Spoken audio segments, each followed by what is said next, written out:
Okay, అందరికీ నమస్కారాలు. ఈరోజు ఈ ప్రెస్ మీట్ పెట్టడానికి ముఖ్య ఉద్దేశం ఏదైతే మొన్న అసెంబ్లీలో చరిత్రలో నిలిచిపోయేలాగా మన ఆంధ్ర రాష్ట్ర రాజధానికి చట్టబద్ధత ఇవ్వాలని చెప్పి ఒక నిర్ణయం అసెంబ్లీలో తీసుకోవడము నిజంగా అంటే ప్రజలందరూ కూడా హర్షిస్తున్నారు. ఎందుకంటే మనం చూసినాం గతంలో రాష్ట్ర విభజన జరిగిన తర్వాత మనము ఎటువంటి పరిస్థితులలో మన ఆంధ్ర రాష్ట్రాన్ని ఏర్పాటు చేసుకున్నాం, మరి రాజధాని ఎక్కడ పెట్టాలనేది కూడా మనం డిస్కషన్ లేకుండానే మన విభజన జరగడము, లోటు బడ్జెట్ ఉండడము, అప్పులు మీదకేసుకొని ఎన్నో ఇబ్బందులతో మన రాష్ట్ర విభజన జరిగింది. విభజన జరిగిన తర్వాత మరి ముఖ్యమంత్రి గారికి చంద్రబాబు నాయుడు గారికి అప్పుడు ఒక పెద్ద బాధ్యత ఏంటంటే అసలు రాజధాని లేని రాష్ట్రంగా మనము విడిపోయినాము. రాజధాని పెట్టాలంటే ఎక్కడ పెట్టాలని చెప్పి చాలా చర్చలు చేసిన తర్వాత విజయవాడ గుంటూరు మధ్యన పెట్టాలని చెప్పి అప్పుడు ఒక నిర్ణయం తీసుకోవడం జరిగింది.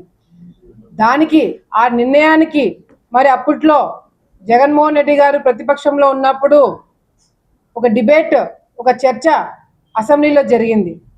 ఆ చర్చ జరిగినప్పుడు మేము వైఎస్ఆర్సీపీ పార్టీలో ఉన్నాం. అప్పట్లో ఆ డిస్కషన్ జరిగినప్పుడు కూడా ఎక్కడ కూడా ఎటువంటి అబ్జెక్షన్ పెట్టకుండా జగన్మోహన్ రెడ్డి గారు మేము మద్దతు ఇస్తున్నాము, అమరావతి రాజధానిగా ఉండాలని చెప్పి మేము మద్దతు ఇస్తున్నామని చెప్పి చాలా క్లియర్గా చెప్పడం జరిగింది.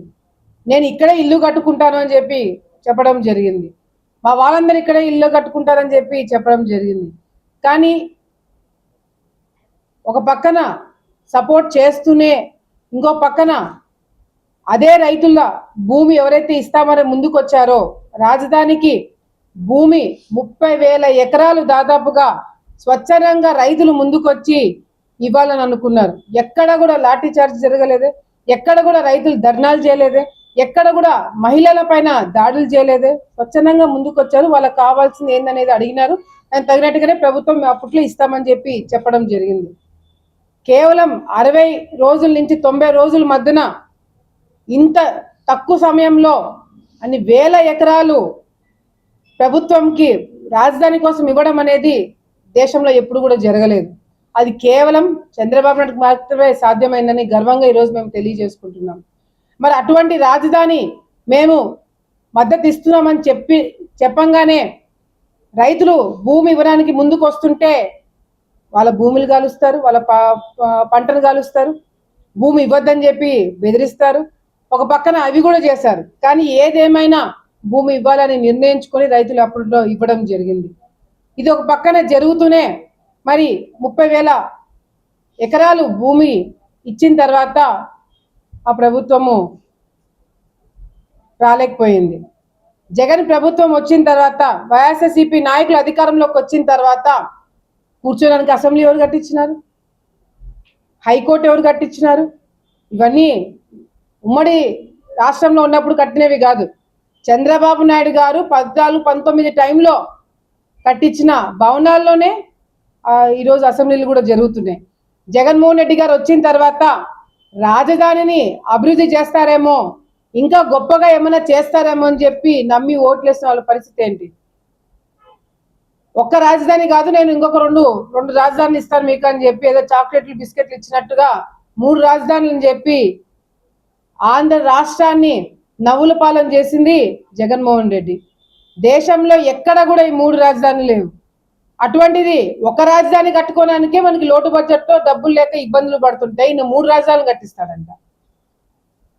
3 రాజధానుల పేరు మీద 3 ముక్కల ఆట ఆడి రాష్ట్రాన్ని విభజన చేసి ఆల్రెడీ ముక్కలైన రాష్ట్రాన్ని ఇంకా 3 ముక్కల ఆటలు ఆడి రాయలసీమ ప్రాంతం వాళ్ళని మోసం చేసి అమరావతి రైతుల భూమి ఇచ్చిన వాళ్ళని రోడ్డు మీదకి తీసుకొచ్చి విశాఖపట్నంలో కబ్జాలు చేసి వాళ్ళని ఇబ్బంది పెట్టి ఏ ప్రాంతం వాళ్ళు కూడా సంతోషంగా లేకుండా చేసినాడు.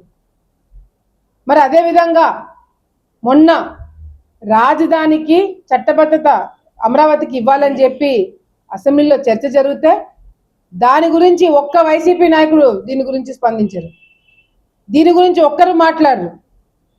ఇంకా మొన్న నేను ఇందాక పేర్నేని నాని గారిది ప్రెస్ మీట్ చూసా. ఆయన అంటున్నారు జగన్మోహన్ రెడ్డి గారు ప్రభుత్వం వచ్చిన తర్వాత మేము చాలా గొప్ప పనులు చేస్తాము. చంద్రబాబు నాయుడు ఏం చేసినాడు? ఒక హైకోర్టు కట్టినాడు, ఒక అసెంబ్లీ కట్టినాడు, 2-3 బిల్డింగ్లు కట్టినాడు, కొన్ని రోడ్లు వేసినాడు. దీనికా రాజధాని అని చెప్పి మాట్లాడుతున్నారు. మరి వీళ్ళేం చేస్తున్నారు? సరే మేము అన్నే చేశామని చెప్పి మీరు మాట్లాడుతున్నారు కదా, మరి వైసీపీ నాయకులు మీరు అధికారంలోకి వచ్చిన తర్వాత రాజధాని కోసం మీరు ఎంత డబ్బు ఖర్చు పెట్టినారు? పోలవరం కోసం ఎంత డబ్బు ఖర్చు పెట్టినారు? ఇరిగేషన్ ప్రాజెక్టుల గురించి ఎంత ఖర్చు పెట్టారు? ఏమీ లేదు, అన్ని సున్నా. ఏమి వీళ్ళు ఖర్చు పెట్టారంట, వీళ్ళు అభివృద్ధి చేయరంట, కానీ మేము ఎందుకు తక్కువ చేశామని చెప్పి మా మీద ప్రశ్నిస్తున్నారు. ఏమాత్రమైన ఇంగిత జ్ఞానం ఉండి మాట్లాడుతున్నారా అని చెప్పి ఈ సందర్భంగా వాళ్ళకి తెలియజేసుకుంటున్నాం. ఈరోజు రాజధాని అమరావతి అని చెప్పిన తర్వాత జగన్మోహన్ రెడ్డి గారు ఇల్లు కట్టుకున్నారు, విశాఖపట్నంలో కూడా ఇల్లు కట్టుకున్నారు, ఆయనకి రాయలసీమలో కూడా ఇల్లు ఉంది. అంటే ఈయనలాగా మిగతా ప్రజలందరూ కూడా 3 ఇల్లు కట్టుకోవాలంటనా? రాజధాని 3 ఉంటే. ఈరోజు రాజధాని అమరావతి అని గర్వంగా చెప్పుకోతట్టుగా చంద్రబాబు నాయుడు తీసుకున్న నిర్ణయము కేంద్రంలో కేబినెట్ ఒప్పుకొని ఇప్పుడు లోక్సభలో చర్చ, తర్వాత రాజ్యసభలో చర్చ, ఆ తర్వాత మన ప్రెసిడెంట్ ఆఫ్ ఇండియా ఆమోదం తీసుకొని బయటికి వస్తే తెలుగు వాళ్ళు, ఆంధ్ర రాష్ట్రము ప్రజలందరూ కూడా, వచ్చే తరాలు కూడా చంద్రబాబు నాయుడు గారిని, కూటమి ప్రభుత్వాన్ని గుర్తుపెట్టుకుంటారు. ఎందుకంటే మొన్న జగన్మోహన్ రెడ్డి గారు ఉన్నప్పుడు మీ రాజధాని ఏదంటే ఒకరి పక్కన ఒకరు చూసుకొని ఏది చెప్పాలో అర్థం కాదు. కర్నూలు చెప్పాలా, విశాఖపట్నం చెప్పాలా, అమరావతి చెప్పాలా, ఏది చెప్పాలో అర్థం కాల. కానీ ఇప్పుడు గర్వంగా మా రాజధాని అమరావతిని గర్వంగా చెప్పుకోదట్టుగా ఈరోజు మేము చర్యలు తీసుకున్నాం. అంతేకాదు ముఖ్యమైన ఉద్దేశం ఇక్కడ ఇంకోటి ఏదైనా ఉందంటే, పరిశ్రమలు ఏదైనా వచ్చి అమరావతిని డెవలప్ చేయాలంటే, ఏదైనా హోటల్ కట్టాలన్నా, ఇన్స్టిట్యూట్స్ పెట్టాలన్నా, పెద్ద పెద్దవి ఏమన్నా ఇన్వెస్ట్మెంట్ రావాలంటే కూడా ఇది బాగానే ఉంది, మేము పెడతాము. రాజకీయ కోణం పక్కన పెడితే పరిశ్రమలు పెట్టడానికి మేము వచ్చిన వాళ్ళు రేపు పొద్దున మళ్ళీ ఏదైనా పొరపాటున వాళ్ళు వస్తే, రాజధాని మారుస్తే మా పరిస్థితి ఏంటి అని చెప్పి వాళ్ళు మొత్తుకుంటుంటే చంద్రబాబు నాయుడు గారు ఆలోచన చేశారు. మళ్ళీ రాజధాని జోలికి ఎవరు పోకుండా, మళ్ళీ ప్రజల జీవితాలతో, ప్రజల నిర్ణయాలతో ఆడుకోకుండా ఈరోజు ఒక చరిత్రలో నిలిచిపోయేలాగా ఈ నిర్ణయం తీసుకొని చట్టబద్ధత ఇవ్వడమే కాకుండా కేంద్రాన్ని ఒప్పించి ఈరోజు లోక్సభ, రాజ్యసభలో ఆమోదం జరిగి బయటికి వస్తే మాత్రము ప్రజలందరూ కూడా హర్షిస్తున్నారు, సంతోషపడుతున్నారు. ఈ తుగ్లక్ లాంటి పరిపాలన మళ్ళీ పొరపాటున కూడా రాదు, రాకుండా చేస్తాము. కానీ ఒకవేళ వచ్చినా కూడా ప్రజలకు ఇబ్బంది లేకుండా రాజధాని కాపాడుకోవడానికి నిర్ణయం తీసుకున్నాం. ఈరోజు రాయలసీమనే చూసుకుంటే హైకోర్టు తీసుకొస్తామని చెప్పి పాలాభిషేకాలు చేసినారు. హైకోర్టు కాదు కదా, బెంచ్ కూడా ఇవ్వలేకపోయినారు. మేము ఫస్ట్ నుంచి మా స్టాండ్ బెంచ్ మేము అప్రూవ్ చేయడం జరిగింది. అంతేకాకుండా రాయలసీమకి ప్రాజెక్టులు అన్నారు. ఎక్కడ తీసుకొచ్చారు ప్రాజెక్టులు? చివరి ఆయకట్టు వరకు నీళ్లు తీసుకురావాలని ఎప్పుడైనా ఏ రోజైనా మాట్లాడినారా? అంతెందుకు ఈరోజు తెలుగు గంగ ఆఫీస్లో మనం కూర్చున్నాం, ఇరిగేషన్ డిపార్ట్మెంట్ ఆఫీస్లో కూర్చున్నాం. ఏ ఒక్క రోజైనా ఏ ఎమ్మెల్యే అయినా, వైసీపీ నాయకులు ఎవరైనా ఎప్పుడైనా వచ్చి ఇక్కడ కూర్చున్నారా? అసలు ఏం జరుగుతుందో ఎప్పుడైనా చూసినారా? చివరి ఆయకట్టు కంటే నీళ్లు రావాలంటే ఏం చేయాలో మీకు తెలుసా? ఏమీ లేదు. ఏమనంటే అధికారులకు ఫోన్ చేస్తారు, నీళ్లు పంపి, అంతే, మా పని అయిపోయింది. ఎక్కడి నుంచి రావాలా, ఎంత రావాలా, ఎప్పుడు రావాలా, ఎట్లా వాడుకోవాలనే అవగాహన కూడా లేకుండా వైసీపీ నాయకులు గతంలో పరిపాలన చేశారు. మంత్రులు నిన్నారు వైసీపీలో. నాకు తెలిసి ఇప్పుడు సడన్ గా అడిగిన మీడియా మిత్రులు ఎవరు కూడా చెప్పలేరు ఏ మంత్రికి ఏ శాఖ ఉందనేది. అందరికీ కలిపి జగన్మోహన్ రెడ్డి ఒకటే శాఖ ఇచ్చినాడు. చంద్రబాబు నాయుడు గారిని, లోకేష్ గారిని, పవన్ కళ్యాణ్ తిట్టడము, తెలుగుదేశం పార్టీ నాయకుల మీద కేసులు పెట్టడము. ఇది కాక ఏమైనా చేయగలిగినారా? ఈరోజు నంద్యాల జిల్లాకి, రాయలసీమ ప్రాంతానికి మేలు చేసింది ఎవరైనా ఉన్నారు అంటే అది కేవలము గతంలో ఎన్టీ రామారావు గారు, తర్వాత చంద్రబాబు నాయుడు గారు, తర్వాత మేమంటే తెలుగుదేశం పార్టీ నాయకులు. అంతేగాని ఎప్పుడైనా ప్రాజెక్టుల గురించి మాట్లాడిన రోజు వైసీపీ వాళ్ళది లేదు. Lift irrigation, Rayalaseema lift irrigation గురించి చాలా పెద్ద పెద్ద మాటలు మాట్లాడినారు. ఏది రాయలసీమ లిఫ్ట్ ఇరిగేషన్? కేవలం కమిషన్లు కక్కుర్తిపడి రాయలసీమ లిఫ్ట్ ఇరిగేషన్ పెట్టడం జరిగింది. రాయలసీమ వాసులు జగన్మోహన్ రెడ్డి రాయలసీమకి మేలు చేస్తాడు, రాయలసీమ పులి అని చెప్పుకొని తిరుగుతున్న ఇదే రాయలసీమ వైసీపీ నాయకులకి మేము ఒకటే ప్రశ్నిస్తున్నాం. పాలమూరు రంగారెడ్డి ప్రాజెక్ట్ ఏదైతే తెలంగాణలో చేసినారో అది మొదలవుతే మరణ శాసనము రాయలసీమ వాసులకు అని చెప్పింది ఇదే జగన్మోహన్ రెడ్డి. కానీ ఆ ప్రాజెక్ట్ కాంట్రాక్టర్ ఎవరు? పెద్దిరెడ్డి గారు. అంటే రాయలసీమ ఇక్కడ మోసం చేయడానికి రాయలసీమలో డైలాగులు కొడతారు, అక్కడికి వెళ్ళంగానే ప్రాజెక్టులు తెచ్చుకున్నారు. ఇది వీళ్ళ పరిపాలన, ఇది వీళ్ళ రాజకీయం అని స్పష్టంగా ప్రజలు గమనించి చూశారు. కాబట్టే వాళ్ళు వద్దనుకొని ప్రతిపక్ష హోదా కూడా లేకుండా వాళ్ళని పక్కన పెట్టడం జరిగింది. ఈ రోజు మేము మాటిస్తున్నాం, చంద్రబాబు నాయుడు గారి దగ్గరికి ఎప్పుడు వెళ్ళినా మీ అందరికి కూడా తెలుసు, ఆలగడ్డ ప్రాంతానికి నీళ్లు రావాలంటే ఎంత కష్టపడాలో మేము. ప్రతిసారి కూడా చంద్రబాబు నాయుడు గారిని అడిగిన ప్రతిసారి కూడా వెంటనే కింద స్పందిస్తారు, అధికారులకు ఆదేశాలు ఇస్తారు.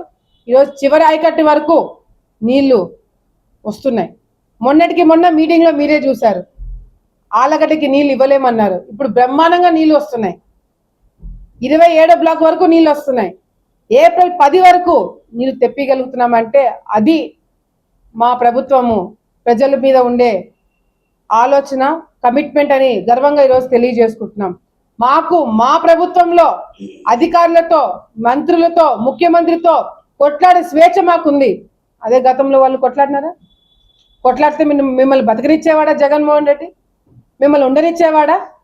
కానీ ఈరోజు మా ప్రభుత్వంలో పనులు జరగకపోతే మేము కొట్లాడి సాధించుకోవడానికి ఫ్రీడము మాకుంది.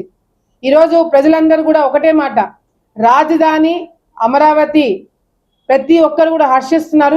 చంద్రబాబు నాయుడు గారి కూటమి ప్రభుత్వాన్ని మెచ్చుకుంటున్నారు. వచ్చే రోజుల్లో బ్రహ్మాండంగా రైతుల విషయంలో కావచ్చు, ఉద్యోగస్తుల విషయంలో కావచ్చు, అదేవిధంగా యువత విషయంలో కావచ్చు, మహిళల విషయంలో, భద్రతా విషయంలో కావచ్చు, ప్రాజెక్టుల విషయంలో కావచ్చు, అన్ని విషయాల్లో కూడా ముందుండి ప్రజలతో శభాషణ అనిపించుకుంటామని చెప్పి ఈ సందర్భంగా తెలియజేసుకుంటూ ప్రజలందరి తరపు నుంచి కూటమి ప్రభుత్వానికి, చంద్రబాబు నాయుడు గారికి, లోకేష్ అన్న గారికి, పవన్ కళ్యాణ్ గారికి, మోదీ గారికి, ప్రతి ఒక్కరికి కూడా పేరు పేరున మేము ధన్యవాదాలు తెలియజేసుకుంటున్నాము.